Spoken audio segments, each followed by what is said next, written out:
A dar comienzo a este diálogo.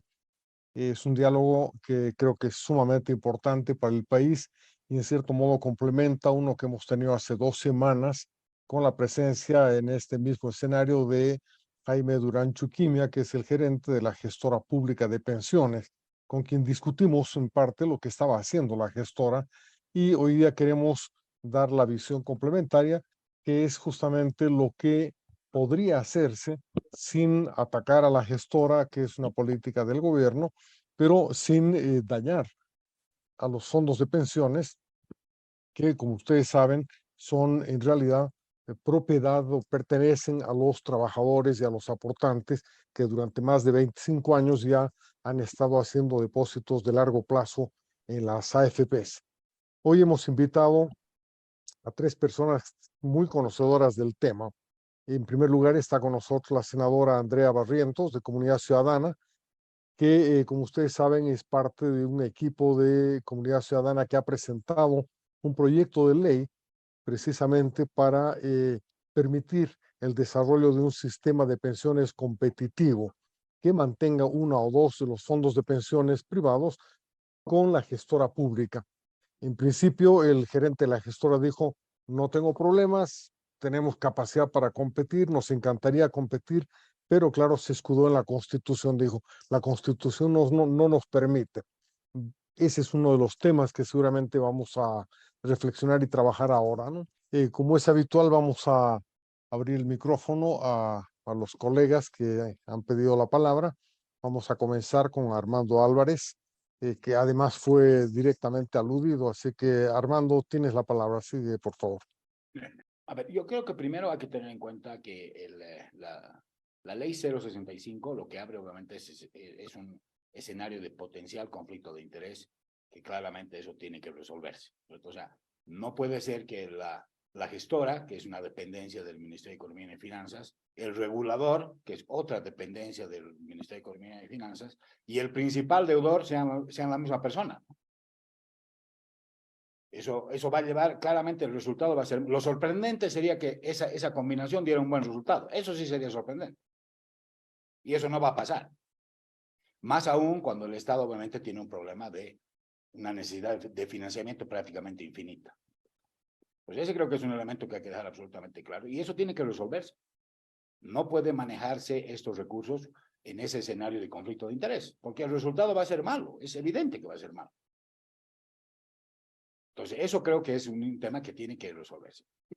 Y creo que en este proyecto de ley ese tema no está lo suficientemente resuelto, ¿no es cierto? Tiene que quedar absolutamente claro ese tema del tema del regulador. Y eso tiene que ver mucho con la forma en que se elige además quién es el director del regulador, ¿no es cierto?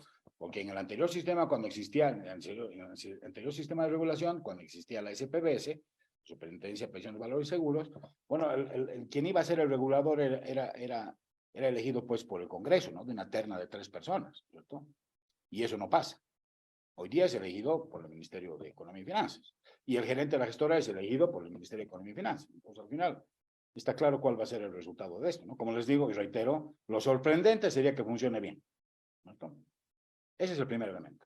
El segundo elemento es, y yo ya lo planteé la anterior vez que tuvimos, que analizamos este tema en este escenario, es la Constitución Política del Estado, el artículo 123, para ser específico, establece que las leyes rigen para lo venidero, no rigen para lo atrás. Las leyes no son retroactivas.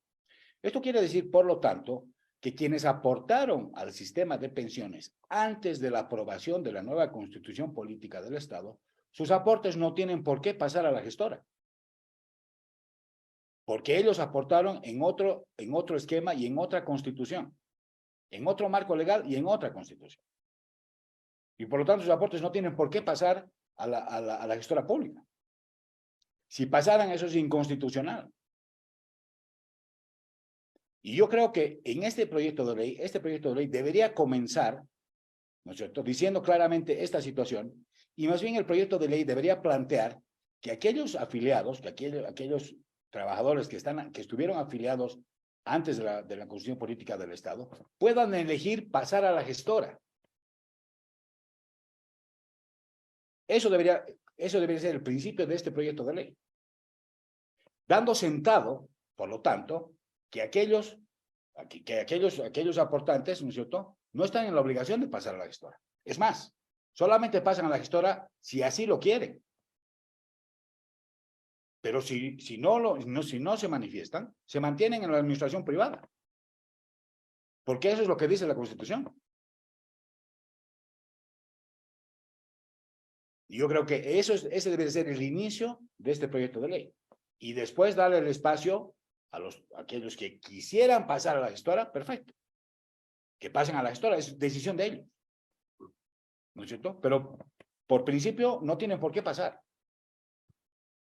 Y eso creo que es algo que tenemos que tocarlo muy claramente. Porque la Constitución da esa garantía. Esta es una garantía constitucional. Y ese creo que es un elemento muy importante y debiera ser el principio de este proyecto de ley. Y adicionalmente los ajustes que ha comentado Gabriel. Pero lo primero debería ser eso. Dar por sentado que aquellos trabajadores que aportaron antes de la reforma de la Constitución no tienen por qué pasar a la gestora, salvo que así lo quieran.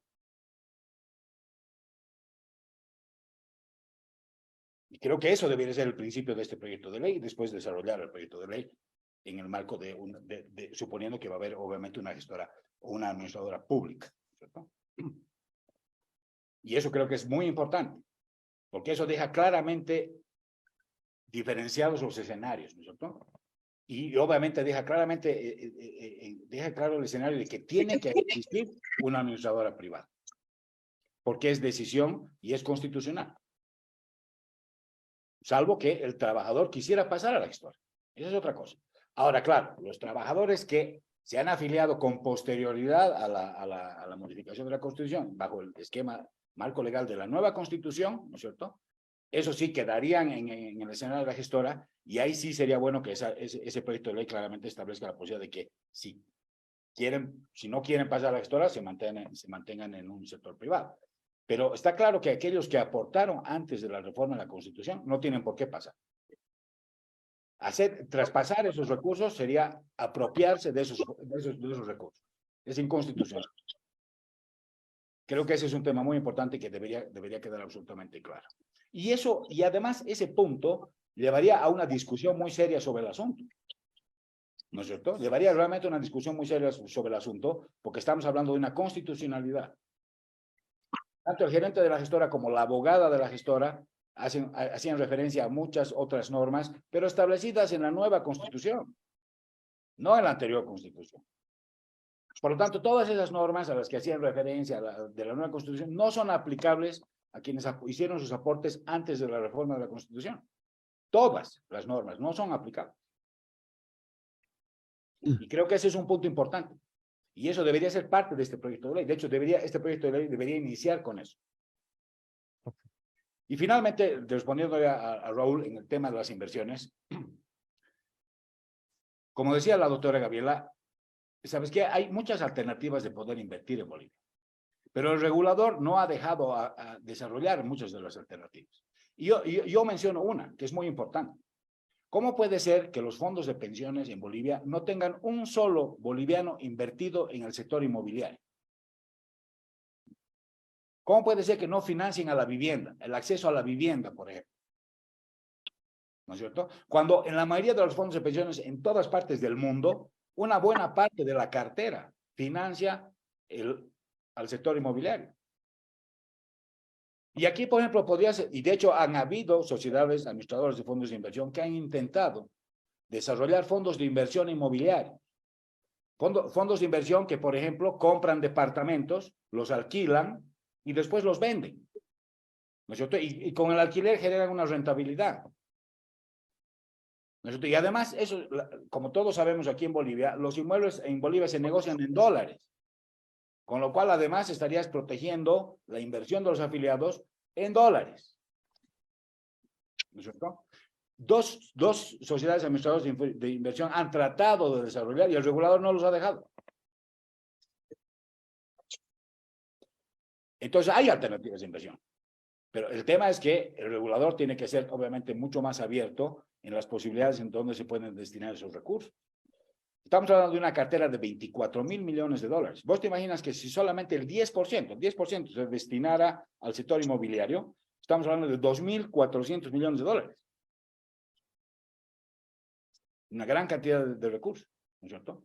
Además, a un sector que tiene un efecto bastante multiplicador en el conjunto de la economía, ¿no es cierto? Bueno, pero y así como esas hay otras alternativas, no me voy a extender en las alternativas, simplemente para aclararte, Raúl, de que hay posibilidades de inversión, pero eso obviamente tiene que ir también con la lógica del regulador. Lo que pasa es que este gobierno, lo que le convenía era tener esos recursos cautivos, y por eso no ha permitido que además inviertan en el exterior. Porque teniendo esos recursos cautivos, has permitido pues que los bancos puedan prestar al 6% en el crédito productivo. Pero, ¿quién ha financiado el crédito productivo en este país? ¿Quién ha financiado? Los ahorristas. Porque los ahorristas son los que hemos recibido bajas tasas de interés para que los bancos puedan prestar al 6%. Entre esos, obviamente, los fondos de pensiones. Entonces, el tema del crédito productivo es una de las principales razones de la baja rentabilidad de los fondos de pensiones. Porque eso le ha convenido al gobierno. Le ha convenido tener esa plata cautiva para financiar a los bancos. Entonces, aquí la lógica también es cómo encaramos regulatoriamente y obviamente en el entendido de cómo queremos desarrollar la economía. ¿No es cierto? Entonces, aquí el efecto esencial es cómo el gobierno ha encarado, y fundamentalmente, ¿por qué? Porque ha tenido fondos cautivos, pues. ¿No es cierto? En Bolivia no hay muchas alternativas de inversión, podrían haber muchas más, pero obviamente con la cantidad de recursos que manejan las AFPs, requieren de alguna manera también diversificar en el exterior. Pero al gobierno no le convenía eso. ¿Sí? Con eso termino, gracias. Pedirle a Armando un puntito que aclare, no sé si me permites, Dale. disculpa. Sí, y esto va para también el proyecto de Andrea, ¿no? Sí, Armando, tú dices los que hemos aportado antes del cambio de la ley, estamos pues en el derecho de definir qué hacemos con ese nuestro aporte, donde si se va a la gestora o queda en la AFP. Pero lamentablemente, ya lo ha dicho también Andrea, las dos AFP están esperando que les bajen la bandera y salen pitando del país. Entonces, ¿dónde va a ir el que no quiere tener su plata en la gestora? No, ese es el otro problema. Pero está bien, pero ese es otro problema. Aquí, por eso. O sea, el hecho de que no haya quien quiera administrar no puede ser que incumplamos la Constitución. La Constitución se tiene que cumplir, ¿no es cierto? Y por eso el proyecto de ley de Andrea y de Comunidad Ciudadana, ¿no es cierto?, tiene sentido en la lógica de que, ok, aquellos que como no tienen por qué pasar a la gestora, bueno, algún privado tiene que administrar esos recursos. Como las AFP se van a ir, bueno, pues habrá que crear otra AFP u otras AFPs para que administren esos recursos. Y no es menor el tema, porque ten en cuenta, los que han aportado antes de la modificación de la Constitución son más o menos 1.260.000 afiliados. Y por la antigüedad que tienen esos afiliados, te aseguro que deben representar entre el 60 y el 70% de la cartera que hoy día se administra. O sea, no estamos hablando de poca plata. Estamos hablando de más de 15.000 millones de dólares. ¿No es cierto? O sea, que perfectamente podrías tener dos nuevas AFPs. Pero con esas reglas, difícil, ¿no? Hay dos personas que están levantando la mano para preguntar. Una, Carlos Lacerda, es una pregunta en el chat. No sé si quieres leerla, Carlos. Una tiene que ver con, antes de la pregunta que escribí, tiene que ver con el hecho de la limitación constitucional a la concesión de la seguridad social. Eso significaría que habría la posibilidad de que se cierren todos los seguros de salud y vuelvan todos a la Caja Nacional. Ya se ha concesionado gran parte del servicio de salud, ¿por qué no el del servicio de seguridad social en pensiones? Bueno, la pregunta venía así: si los recursos del Fondo de Capitalización Individual, es decir, los previsionales de largo plazo, pertenecen al individuo, que es el principio de la reforma de pensiones del 97, ¿con qué derecho el gobierno puede expropiarlos? Se supone que nadie puede obligarme a ahorrar en el banco, y menos decirme en qué banco. Ok, los fondos previsionales de largo plazo son algo especial, pero ¿por qué me van a expropiar los recursos? Porque son míos o no son míos. O sea, ¿son del individuo o no son del individuo? No hay nadie, por ejemplo, en el Congreso o en la sociedad que diga esto está yendo contra los individuos, contra el derecho y la propiedad de los individuos y presentar un recurso de inconstitucionalidad. Gracias. Gracias, Carlos. Javier Rebollo, por favor. Hola, buenas noches. Muchas gracias. Adelante. Tengo, a ver, dos preguntas. La primera es, entiendo la preocupación de Gabriela por el uso de los 24.000 millones de dólares que tienen en poder las AFPs, que actualmente están en bolivianos. Su preocupación es para que en el futuro, o porque en el futuro lo puedan convertir en dólares y vengan de alguna manera a fortalecer las reservas internas netas. Entiendo la preocupación porque obviamente son nuestros aportes y obviamente uno está susceptible del uso de estos recursos. Pero ya en la operativa, si esto ocurriría, en el supuesto que ocurriría, esto no sería muy parecido a financiar el déficit fiscal abultado que tenemos actualmente de más de 3.000 millones de dólares con deuda interna, no sería lo mismo, solamente obviamente con menos intereses. Como les decía, esto no resuelve el problema de las reservas internacionales netas, es como utilizar deuda interna para comprar dólares. Y lo que el gobierno necesita son dólares y es lo que menos tiene. Pero ahí lo dejo para poder tal vez ampliar un poco más. Y la otra pregunta es, las reformas del sistema de pensiones llevadas a cabo en Bolivia a través de la capitalización individual, rescata mucho los lineamientos establecidos por la reforma realizada en Chile. Uno de los grandes problemas que tiene en la actualidad y que se está discutiendo este sistema es el escaso porcentaje de ahorro previsional, que se traduce en rentas muy bajas para los jubilados. Esta misma situación ocurrirá o está ocurriendo en Bolivia. En esta propuesta que nos ha planteado, que está en un proyecto de ley, ¿cómo garantizan tener una pensión adecuada? Muchas gracias. Le voy a dar la palabra entonces ahora a Mauricio Blanco, que es experto en temas laborales. Adelante, Mauricio. Me voy a concentrar en primer lugar en lo que decía Armando, rápidamente una pregunta. Cuando Armando nos presenta los dos puntos, creo que de una u otra forma es claro cuando nos hablas del conflicto de interés, y es porque cualquier proyecto de ley de aquí en adelante debe necesariamente, y creo que no sé, esa es una pregunta para Andrea, debe necesariamente discutir el papel de la gestora. No adelanta a abrir la posibilidad de que nuevas AFP se presenten con un sistema donde la gestora sigue manejando su poder monopólico, ¿no? Yo soy la que digo dónde invierten, yo soy la que digo si pueden o no pueden pasar, etcétera, y creo que este es un componente súper importante en lo que se refiere al sistema, ¿no? Como tú bien decías, Armando, es un caso muy particular en Bolivia, que, por ejemplo, no se permitan realizar inversiones en el sector inmobiliario. Yo he estado 30 años en Brasil los fondos de pensiones no solamente han participado en el mercado inmobiliario, como también lo han hecho, por ejemplo, en el sector hotelero. Grandes fondos de pensiones han comprado cadenas gigantes de hoteles en todo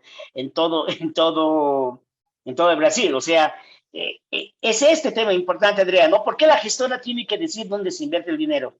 Y ahí es una discusión de cuál es el papel de la gestora. Creo que la ley debería incorporar y redefinir el papel de la gestora, porque si no se hace eso, yo no sé cuál es el futuro, que lo han puesto medio negro, lo han puesto medio complicado, pero creo que es hora de discutir este tema.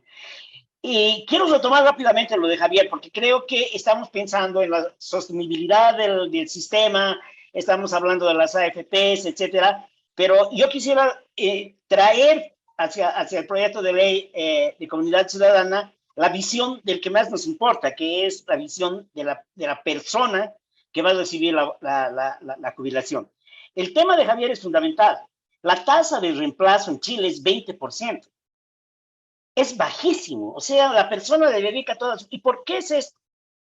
Básicamente, y aquí hay que trabajar con otras minorías, Andrea también, que sería importante incorporarlas en la ley, es baja porque lo que está pasando en los últimos 25 años es que las tasas de interés de largo plazo internacional vienen cayendo.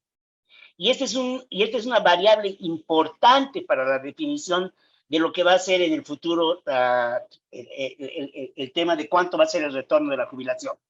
En Chile están en 20%, o sea, es gravísimo, como dice Javier, que hayas contribuido toda la vida y que comiences a recibir una jubilación que es el 20% del ingreso. Esto ha llevado en Chile, por ejemplo, ahora están pensando en otros mecanismos, ha llevado a que la pobreza, que es mi tema, se concentre en las personas mayores de edad. Primer tema. El segundo tema es que otro sector que es afectado es el de las mujeres. Puede traer una desigualdad de género. ¿En qué sentido? Las mujeres, sus características laborales son que trabajan intermitentemente, por lo tanto sus contribuciones son mucho más difíciles, ¿no?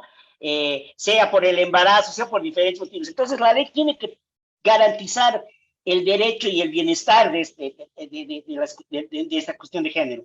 Y finalmente tenemos la informalidad, ¿no? Que ya lo han discutido de una u otra forma, ¿no? ¿Cómo incorporar a los informales al sistema? Yo no entiendo, y ahí acabo con algo, que esa es otra pregunta, no sé quién no quiere responder, ¿por qué yo tengo que obligarme a elegir cada 5 años si voy a una o voy a la otra? Un sistema que realmente es competitivo me permite tener, por ejemplo, como en muchos países de América Latina, que sí, es verdad, puedo decidir ir al sector privado o seguir en la gestora, pero también puedo tener una jubilación complementaria, ¿no? Que me permita también participar, es mi derecho, o sea, ahí tocamos el derecho, la cuestión de los derechos individuales, ¿me entiendes? Entonces, creo que son temas importantes. Uno, rever el papel, creo que es importante en la ley meter el dedo en la llaga, cuál es el papel al final y al cabo en el caso de la gestora, porque no va a adelantar a aprobar cualquier cosa si la gestora sigue teniendo un poder monopólico tremendo, me dice hasta dónde yo tengo que poner mi dinero. Dos, y me parece que la ley tiene que incorporar, porque esa es la forma realmente, una visión mucho más clara sobre los beneficiarios, con los temas que ha colocado tanto Javier, en el sentido en que cuidar lo que pase como en Chile. En Chile están comenzando a crear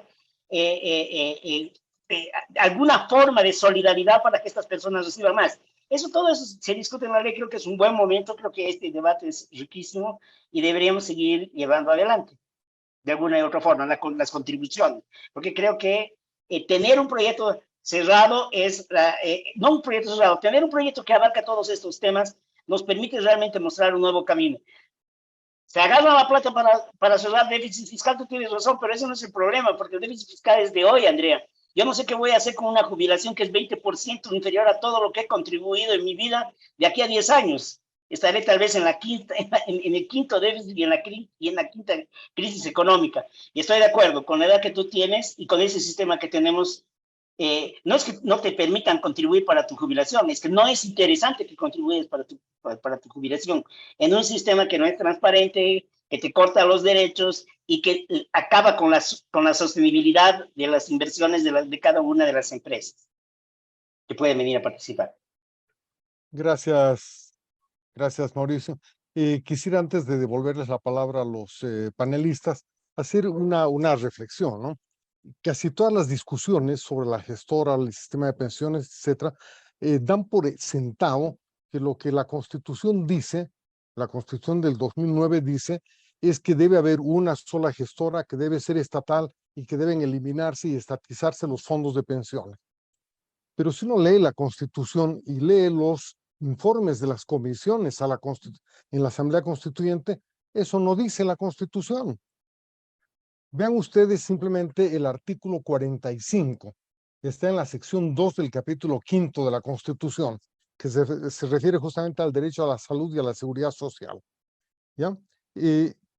Ese artículo tiene 6 incisos, en ninguno de ellos dice que está prohibido el fondo de pensiones privado. En ninguno de ellos dice que debe haber una gestora pública. Hay una enorme confusión. Por ejemplo, no hay ninguna parte de la Constitución que define qué cosa es seguridad social. En ese artículo sí menciona, la seguridad social cubre tal y tal y tal cosa, accidentes, no sé qué cosa. No menciona sistema de pensiones, no menciona el derecho a la jubilación, en la seguridad social, el que define la seguridad social. En otro inciso sí dice, todos los ciudadanos tienen que tener el derecho a la jubilación y el Estado garantiza ese derecho, pero no dice que el Estado ha de proveerlo. En otro inciso también dice, el Estado dirige y administra el sistema de seguridad social, pero la manera de administrar, si ustedes leen la Constitución en otras partes, tiene muchísimas significaciones. Hay una parte en la que dice las municipalidades administran el transporte urbano. Eso no quiere decir, no es cierto, que las municipalidades han de comprar vehículos y han de manejar desde los choferes municipales todos los vehículos. No dice eso. En otra parte dice que las autonomías indígenas administran las selvas. Eso no obliga a que las autonomías indígenas sean propietarias de las selvas. Entonces, la noción de administración y la noción de dirección, que son claves para este tema, ¿no es cierto?, son en la propia Constitución muy amplias y muy diversas. Entonces, no es verdad que se diga que solamente puede haber un sistema estatal de administración de pensiones. Eso no dice la Constitución. Por tanto, la interpretación que se hace es totalmente antojadiza, y la interpretación que hacen en la ley 65 es perfectamente antojadiza y debe ser rebatida, con el añadido que ha mencionado Armando Álvarez acá. El inciso que habla de los fondos de pensiones dice, no serán privatizados. Los fondos, la seguridad social pública no será privatizada. Los fondos de pensiones son privados, no son públicos, y habla en tiempo futuro, no en tiempo pasado. No serán privatizados en el futuro, pero tampoco dice que no deben funcionar o que deben estatizarse los que están vigentes actualmente. Entonces, en la Constitución no se sustenta, no está sustentado adecuadamente el hecho. Uno puede decir que está mal redactada. Bueno, pues no es mi culpa haber redactado mal la Constitución, ¿no es cierto? Y yo estoy leyendo la Constitución actual, y esa Constitución que está vigente por reformas y lo que sea, esa Constitución no estatiza los fondos de pensiones, no obliga a una única gestora y no obliga a que existan fondos públicos. De manera que partir de ese punto de vista, de que la Constitución obliga a la existencia de la gestora, me parece inapropiado, y creo que deberíamos considerar con mucho detenimiento el tema de la constitucionalidad de este tema. Por supuesto, en ese marco, el resto de los temas son fundamentales. La rentabilidad, la competitividad, la eficiencia, la separación de roles, de funciones, que son aspectos fundamentales que aquí han sido mencionados.